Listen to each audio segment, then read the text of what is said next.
राम राम सारा। मैंने कुछ दिनों पहले ही आइल्स का एग्ज़ाम दिया था, उसका रिज़ल्ट आया आज। अभी मैं जैसे ही बाहर गया था कुछ काम करने के लिए, तो मेरे को रिज़ल्ट आया, तो उसी के रिगार्डिंग मैं आज बात करूँगा और कैसे आप रीडिंग में 8.5 ले सकते हैं। तो सबसे पहले तो ये रिज़ल्ट है मेरा, ये आप देख लो। तो इसको हम प्रैक्टिकल कैसे कर सकते हैं, 8.5 आप कैसे ले सकते हैं, तो उसके बारे में बात करेंगे। अभी मौसम आज अच्छा हो रहा है, वैसे तो मैं घर के पास ही हूँ, फटाफट से घर पहुँच जाते हैं और फिर बात करते हैं आइल्स में रीडिंग के रिगार्डिंग। गाइस, मैंने आज तक 4 एग्ज़ाम दिए हैं आइल्स के। तो पहले 2 एग्ज़ाम दिए थे एकेडमिक, फिर 2 एग्ज़ाम दिए जर्नल।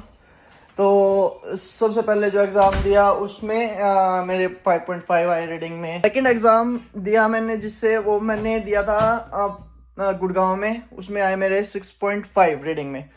पहले एग्ज़ाम में लगे थे मेरे 15,400 के आसपास, सेकंड में भी सेम लगे।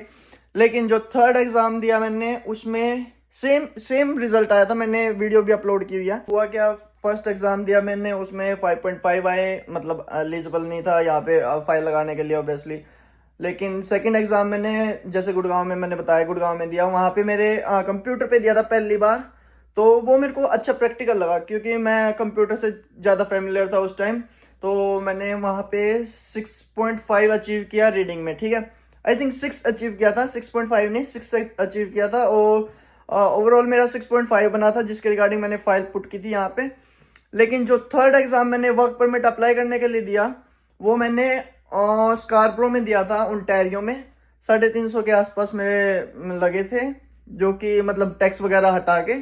उसके बाद उसमें मेरे सेम स्कोर आया था 7.5, लिसनिंग में 6 ईच, लाइक 6 बाकी 3 सेक्शंस में, जिससे मेरे 6.5 बन गए थे। उसके बाद मैंने यहाँ पे वर्क परमिट अप्लाई किया। लेकिन जो अभी मैंने दिया है वो मैंने इसलिए दिया है ताकि मेरे ओब्वियसली मेरा 2.5 ईयर्स का जो है वर्क परमिट रहता है, मतलब एक्सपायर होने से पहले। तो मेरे को लगा कि भाई थोड़े से दिन, मतलब अगर इसमें लगा के इन्वेस्ट करके मैं अपना स्कोर बिल्ड कर लूँ या फिर देख लूँ कि हाँ भाई कितना स्कोर चल रहा है, तो मेरी एक ना टेंशन खत्म हो जाएगी कि हाँ भाई बाद में मेरे को आइल्स का भी पेपर देना है और बाकी सारे काम करने हैं, फाइल भी प्रिपेयर करनी है। तो मतलब एक तरह से एक बार देख लूँ, चेकआउट कर लूँ कि मेरे बन कितने रहे हैं। एक्चुअली हुआ क्या, वहाँ पे गया मैं, आईडी ली उन्होंने मेरी, ऑब्वियसली मेरे को यहाँ पे बीसी आईडी देनी पड़ी क्योंकि पासपोर्ट लास्ट टाइम मैंने पासपोर्ट दिया था आई थिंक वेरिफिकेशन करवाने के लिए, बट यहाँ पे मैंने बीसी आईडी दी। उन्होंने कंफर्मेशन की सबसे पहले, फिर मेरे को वेटिंग एरिया में छोड़ दिया। सबसे पहले स्पीकिंग हुई, गौरी ने स्पीकिंग ली, ठीक है। उसके बाद तीनों जैसे होते हैं, रीडिंग लिसनिंग और राइटिंग, तो तीनों मेरे कंप्यूटर पे हुए। और कंप्यूटर पे होने के बाद छुट्टी कर दी। ये हो गई पेपर की बात। अब मैं बात करता हूँ कि कैसे आप 8.5 ले सकते हैं रीडिंग में। तो चलिए कंप्यूटर स्क्रीन पे उस पर समझाता हूँ। मेरे पास जनरल रीडिंग प्रैक्टिस टेस्ट है। मैंने एक प्रैक्टिस टेस्ट लिया है जिसके रिगार्डिंग मैं आपको सॉल्व करके दिखाऊंगा। सिंपल, मैं 2 सेक्शन कवर करूंगा इसमें, true false and list of heading, ताकि शॉर्ट पीरियड ऑफ टाइम में मैं ज़्यादा से ज़्यादा इन्फॉर्मेशन डिलीवर कर सकूँ। मेरे पास एक कंज्यूमर एडवाइस करके एक प्रैक्टिस टेस्ट है। इसमें फर्स्ट पैराग्राफ में जैसे दिया गया है कि something ordered hasn't arrived, so 1 second. So consumer advice के रिगार्डिंग एक पैसेज है जो something you ordered hasn't arrived. So मैं इसको फिगर आउट कर लेता हूँ एक बार मार्क आउट करके। 1 2 3 4 5 6, तो मेरे पास 6 छोटे छोटे पैराग्राफ हैं और 6 ही क्वेश्चंस हैं, true false and not given. ये ऑब्वियसली 3 जो ऑप्शंस दिए जाते हैं हमें ट्रू फॉल्स नॉट गिवन में, 1 से 6 क्वेश्चन है मेरे पास। और 6 क्वेश्चन में मुझे 6 मार्क मिलेंगे जो मैं ट्रू फॉल्स नॉट गिवन करूँगा। मैं इसमें सिंपल से कीवर्ड मार्क आउट कर लेता हूँ, जैसे इसमें कार्ड और नेबर की बात की गई है। सेकंड में मेरे को रिफंड एंड रिप्लेसमेंट की बात की गई है। सिंपल है, अगर आपको true false and not given में कीवर्ड प्रेजेंट है तो ट्रू है, कीवर्ड प्रेजेंट नहीं है तो डायरेक्टली नॉट गिवन है, और कीवर्ड अगेंस्ट या फिर कॉन्ट्राडिक्टरी स्टेटमेंट दे रहा है तो फॉल्स है। जो थर्ड में मेरे को certain period of time and failure की बात की गई है, मतलब refund if the item fails to arrive by certain period of time. So fourth में मेरे को charge back scheme for a debit card payer, तो मैं ये कीवर्ड्स जो मार्क आउट कर रहा हूँ। फिफ्थ में भी चार्ज बैक है, तो ये लेकिन इसमें क्रेडिट कार्ड की बात की गई है फॉर मोर देन 100 पाउंड। सो मेरे पास एक ये जो चार्जबैक 2 बार आ गया है वो कीवर्ड नहीं होगा, इसको कैंसिल कर देंगे हम। जो मेन कीवर्ड होगा हमारे लिए वो debit card and credit card होगा।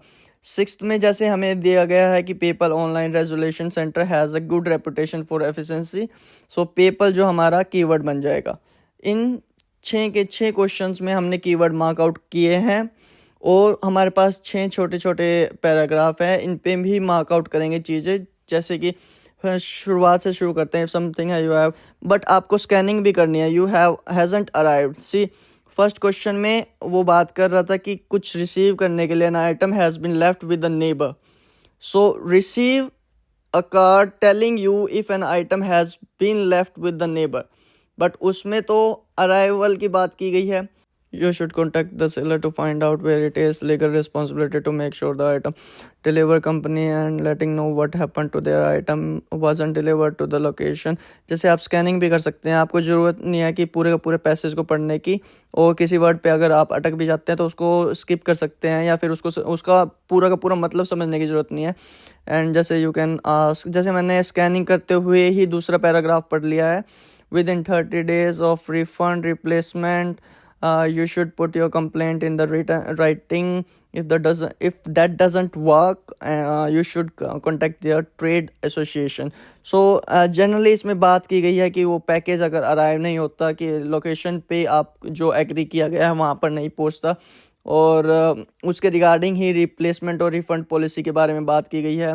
और जो थर्ड में कि आपको पेमेंट जो आपने की है वो उसी पेमेंट के रिगार्डिंग आपको पे आउट मिल सकता है। If you paid by debit card, contact your bank charge back scheme. If the bank agrees और seller bank to refund the money to your account. So specially अगर आपको ज़्यादा दिमाग लगाने की भी जरूरत नहीं है, नॉर्मली बताऊँ तो मैं इसमें जनरली एक ही बात की गई है कि अगर पैकेज अराइव नहीं होता within 30 days, so money back आ जाएगा आपको 120 days तक। अगर आपने डेबिट कार्ड से पे किया है तो डेबिट कार्ड में आएगा, क्रेडिट कार्ड में से पे किया तो credit card item code cost less than 100 pound. You should contact keyword. So keywords आपको मार्क करने की ज़रूरत है। जैसे इसमें लास्ट वाले पैराग्राफ में दिया गया है कि क्रेडिट कार्ड से अगर आपने लेस देन $100 की पेमेंट की है, you should contact your credit card company to charge back scheme के लिए, ठीक है। और ठीक है, तो अगर कीवर्ड प्रेजेंट है तो ट्रू कर देंगे हम, नॉर्मली सिंपल सी बात है। अगर कीवर्ड प्रेजेंट ही नहीं है तो नॉट गिवन हो जाएगा।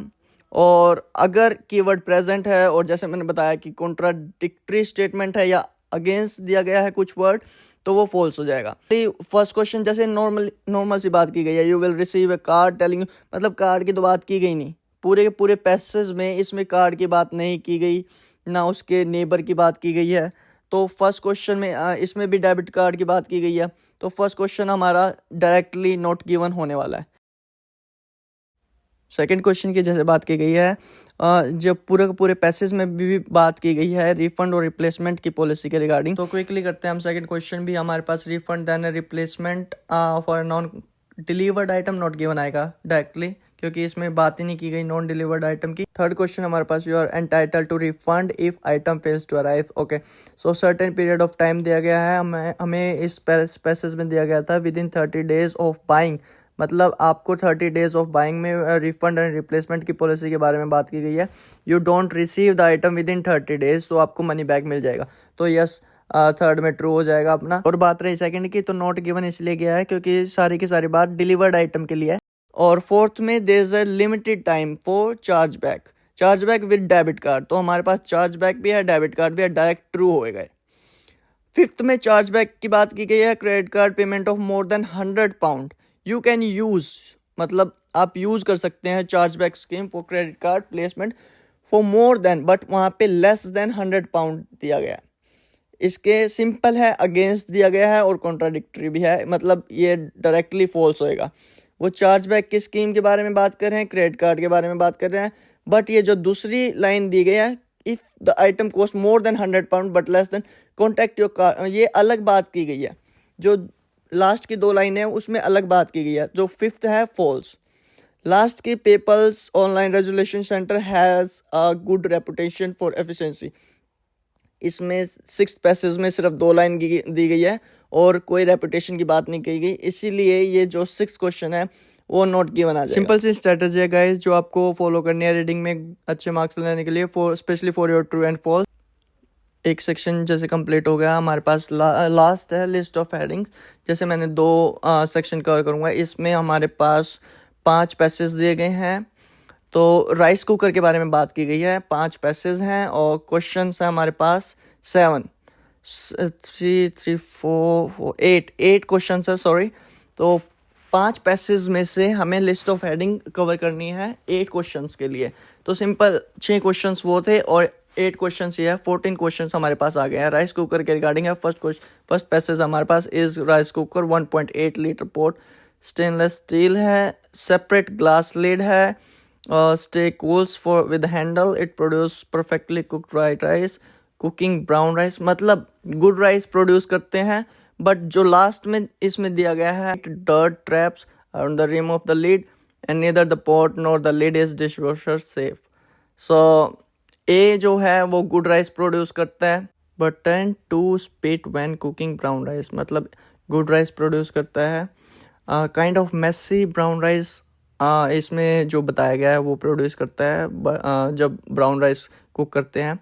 और neither the pot or nor the lid is dishwasher safe, जो कि अब नो डिशवॉशर के रिगार्डिंग हम कर देते हैं, ठीक है। Family rice cooker, this has a plastic flip flop lid and the lid locks when closed, secure handle, aluminum interior pot, quite difficult to clean, okay, quite difficult to clean, and it can't be put in a dishwasher, okay, and adjust the temperature once the rice is, okay, so auto keep warm क्योंकि adjust कर लेता है अपने आप temperature, and hard to clean, ये main है जो point हम फिगर आउट कर लेते हैं, कीवर्ड मार्क कर लेते हैं। एंड जो सबसे पहले इसने बात की गई है प्लास्टिक बॉडी, सॉरी इसमें लिखने में थोड़ा टाइम लग रहा है, बट या सो सबसे पहली line plastic exterior and a flip flop tip, तो बॉडी इसकी प्लास्टिक की है। थर्ड पे आ जाते हैं हम। थर्ड है हमारे पास mini rice cooker, this has a flip top tip, 0.3 litre capacity, मतलब स्मॉल कुकर है हमारे पास। This exterior pot is made of non stick aluminium and dishwasher safe, and the rice cooker is ideal when cooking for one, मतलब small है, small cooker है, dishwasher safe है। And जो last line है वो इम्पोर्टेंट है, ये overflow करता है व्हेन कुकिंग ब्राउन राइस, सो ये ओवरफ्लो करता है जब हम कुक करते हैं ब्राउन राइस। नेक्स्ट है हमारे पास VPN राइस कुकर, ठीक है, painted steel exterior with a handle on each side और steel inner pot, okay, so each side handle है, ठीक है, लिफ्ट ऑफ लिड है, बुकलेट के साथ include range of ideas, okay, so इसमें बुकलेट है, रेसिपी बुक कह सकते हैं हम, क्योंकि इसमें आइडियाज ऑफ राइस डिशेज है, और keep warm setting must be manual, okay, so simple दो हमारे पास कीवर्ड्स आ गए हैं, मैनुअल कीप वार्म और रेसिपी बुकलेट, या बुकलेट कह सकते हैं रेसिपी बुक। फिफ्थ हमारे पास S16 राइस कुकर है, ठीक है, सिंपल टू यूज़ है, नॉन स्पिटिंग है, boiler over even when cooking brown rice, okay, use no danger of burning hands, तो सिंपल आइडल है, इस काइंड का कुकर हमें रखना चाहिए, ठीक है, इसमें इस पैसेज में बात की गई है, ठीक है। No mess cool outside, no handle, okay, no handle इसमें एक कीवर्ड हो जाएगा। और 8 क्वेश्चन दिए गए हैं। पहला handle at the side are hard to use, okay, so directly hard to use हमारे पास डी पैसेज में जो बात की गई है, ये इसमें हैंडल ऑन ईच साइड, ठीक है, और इनर पॉट, ठीक है, इसमें लिफ्ट ऑफ लिड थी, comes with a booklet, okay, so इसमें ट्रिकी टू ग्रिप, इसमें ये जो लास्ट वाली लाइन में दिया गया ना, handle of tricky to grip, इसमें आप डायरेक्टली मार्क कर सकते हैं कि हाँ डी जो है हमारा 7th का आंसर है। और it cooks brown rice without making a mess, okay, E में हमें साफ साफ बताया गया है कि ये ब्राउन राइस भी कुक करता है without making any mess.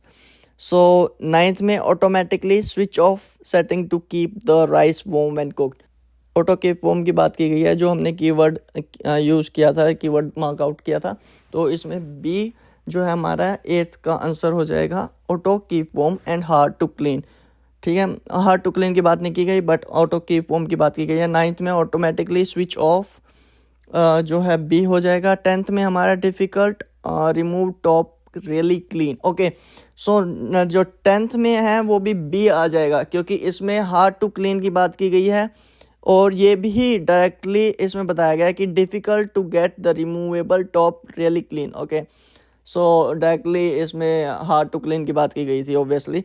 Next है हमारे पास 11th क्वेश्चन। 11th में ए selection of recipe is provided with the cooker. Okay, so recipe की बात की गई है। रेसिपी बुक जो हमारे पास हमने बात की थी कि रेसिपी बुक या बुकलेट की, जो कि हमें प्रोवाइडेड की गई थी डी में, ठीक है। तो इसका 11th का हो जाएगा डी, 11th का डी, ठीक है। और 12th में it has a handle at the top for carrying the cooker safely. Okay, so it has a handle on the top of the cooker.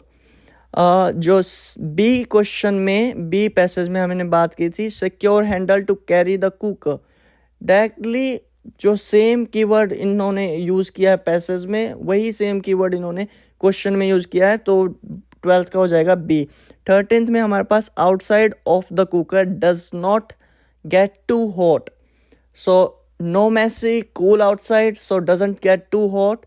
E is the answer for 13th। Okay, जैसे 14th है you can put the pot in the dish washer. Okay, so pot को dish washer में रख सकते हैं, जैसे इसमें दिया गया था डिश वॉशर सेफ, और डायरेक्टली आप इसमें पॉट को रख सकते हैं डिश वॉशर में। सो 14th का हो जाएगा सी। सो सिंपल है, यही आपको टेक्निक यूज़ करनी है अपनी list of headings and true false के रिगार्डिंग। सेम टेक्निक यूज़ करके मैंने अपने 8.5 लिए हैं रीडिंग में, और आप भी सेम टेक्निक यूज़ करके आप भी रीडिंग में 8.5 या 9 तक ला सकते हैं। तो ये जो 2 सेक्शन थे वो नॉर्मली लिस्ट ऑफ हेडिंग और ट्रू फॉल्स के रिगार्डिंग थे। अगर आपको और भी जानकारी, और भी इंफॉर्मेशन या आइडियाज़ मेरे चाहिए हो रीडिंग के रिगार्डिंग, तो आप कमेंट कर दीजिए। बाकी अगर आपको वीडियो अच्छी लगे तो लाइक शेयर सब्सक्राइब कर दीजिए। थैंक यू, राम राम सारे।